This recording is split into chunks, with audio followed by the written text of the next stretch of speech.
Welcome back, Pokemon trainers, to another exciting adventure in Pokemon Mystery Dungeon DX. Today we're going to go through one of the hardest dungeons in the game, but our reward will be one of the legendary Pokemon, Celebi. Now, you get to choose only one Pokemon to go through this dungeon, and we have recommendations of two. You either choose Charizard with the rare quality of XP boost, which allows you double your experience after every single battle, or you could choose Heracross with the rare quality of Rapid Bullseye. This allows moves that hit multiple times never miss. Now, in order to go through this dungeon, you need to have access to the Purity Forest. You'll be able to get access to this as soon as you recruit Latios and Latias in post-game. Now let's go ahead and talk about moves and which moves you should have during your adventure. If you're using Charizard, you should have Heat Wave and Air Slash. If you're using Heracross, you should have Bullet Seed and Arm Thrust. To reset your moves, just simply go to your settings, go to Give Up, hit Yes, followed by Yes, until you get your desired moves. Now go ahead and grind floors 1 through 15 to try to get as much levels, Pokemon recruited, and all the items that you could find. You could even use Auto Exploring mode to go through floors 1 through 15 to try to recruit all the Pokemon, get a full party before you go past floor 15 though. Because once you hit floor 15, the Pokemon gets significantly tougher. After floor 15, make sure you're doing it manually because you will not survive if you try to do auto. Now, as far as some of the items that you should carry or find, you'll want X-ray specs. This will allow you to see every Pokemon and item that's on every level, but unfortunately you won't be able to see traps. This is very hard to find. You can find it in shops or just lying around, but it is random. Next, you want to go ahead and register Iron or Silver Spikes. This allows you to shoot off spikes in a straight line and damage every single Pokemon in that line. Depending on the Pokemon, you can actually do more damage with items than with your actual attacks. So keep that in mind as well.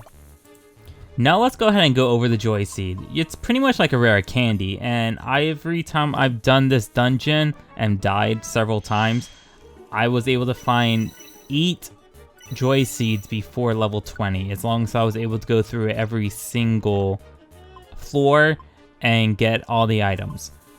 Now if the item has a red X on it, just use a cleansing orb and that will let you use the item again. You'll also be able to find Joy Seeds in shops, as well as abilities like Pickup will find and collect Joy Seeds for you as well. Now pay special attention to the shiny objects that you don't see, but you see all the glitter and sparkles on the ground. They're items to boost your stats. So they could be from anywhere from boosting your attack, your defense, increase your max life. And they could also turn out to be revival seeds. So very handy to try to make sure you pick up as many as possible, because not many revival seeds are just lying around unless they're in a shop. Now with Revive All Orbs, if your party completely faints before you get to the staircase and you want to revive them and you do have a revive orb, make sure you revive them before you climb the stairs, otherwise they will not be in your party no more. Just a little tip on that. Now we have monster houses, and this is the main reason why I went ahead and chose Charizard as my Pokemon partner in this adventure. Charizard does have Heat Wave, which allows you to attack the whole entire room, but as you see here, it's not enough damage. Once you hit floor 50, you are not able to defeat most of the Pokemon in just one Heat Wave.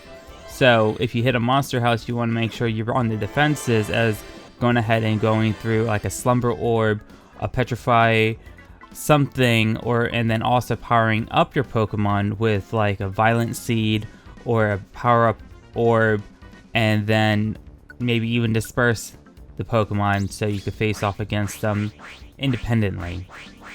Just keep an eye out on all your items throughout this adventure, and don't revive any of your Pokemon that you're recruiting with you. You're going to need all of them to survive all 99 floors. There's not going to be a boss battle, so make sure you use every single item that you can when the need arises.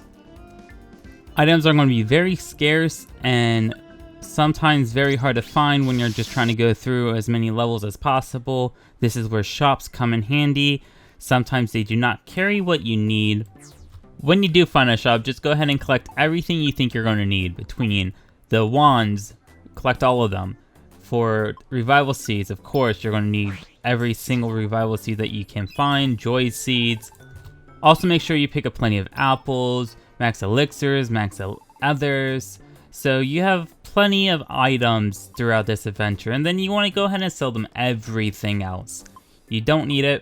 All the TMs, all the item boxes, and all the extra items that you're not going to be using in the battle, go ahead and sell them to the shop so you go ahead and collect other items that you do need to help you out throughout your adventure. As far as Pokemon is concerned, the earlier levels you do want to recruit as many executes as possible.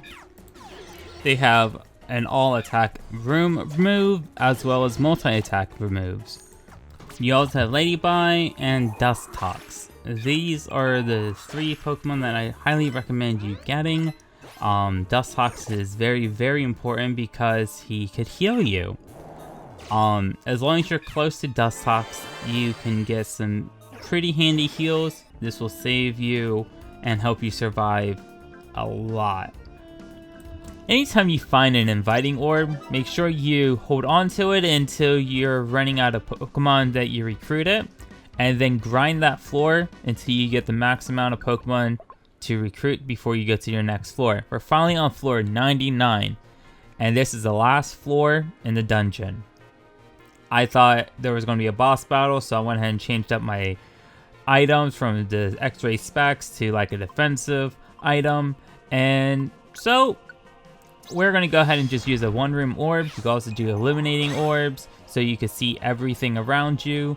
Also, the guiding wands will just show you the staircase to help you get through that dungeon, that floor faster.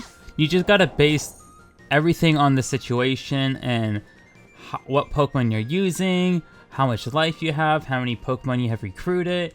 Just take it slow. This dungeon actually took me 4 hours to complete. And that is not a lie. 4 hours is a long time, and that's from start to finish. That's not including all the other times I've died and restarted the dungeon. So we're finally on floor 100, and Celebi's just up here chilling and is ready to join your party. No boss battle, no nothing, he just joined you. So I hope this video helped y'all. If it did, please give it a thumbs up. Leave your comments down below. If you have any suggestions to any other videos you want to see, let me know. Thank you for watching. I'm Joe, and we'll see you on our next Pokemon adventure.